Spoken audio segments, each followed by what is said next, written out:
Angel Locsin kay Senator Robin Padilla, nasaan ka noong nire-red tag ako?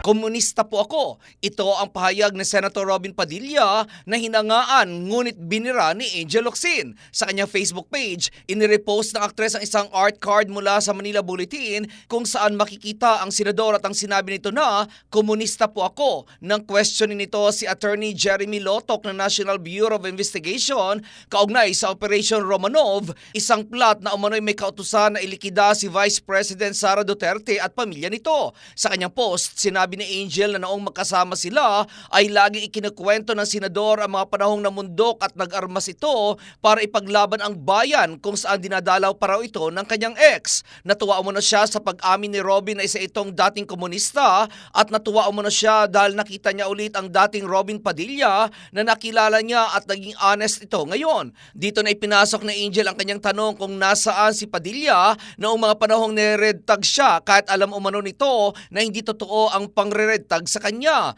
Kasama at nakakausap pa raw ni Padilla ang mga taong nang re-red tag sa kanya pero naghugas kamay at pumikit lamang daw ito sa katotohanan.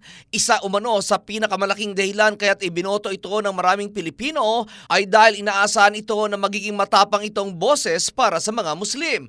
Pero bakit umano ipinaglalaban ito si Kibuloy? Nainiwala raw ba talaga si Padilla na si Kibuloy ang appointed son of God? Isa raw si Padilla sa pinakamakabayang taong nakilala niya na parang si Andres Bonifacio kaya't nakakalungkot umano na nakakabasa siya sa nagiging stand nito pagdating sa usapin ng China dahil hindi raw iyon ang Robin Padilla na nakilala at hinangaan niya. Sinabi pa ni Angel na halos pareho sila ng landas na dinaanan ng senador dahil pareho silang galing sa hirap, nagtrabaho na maaga at nakapagpasaya ng tao.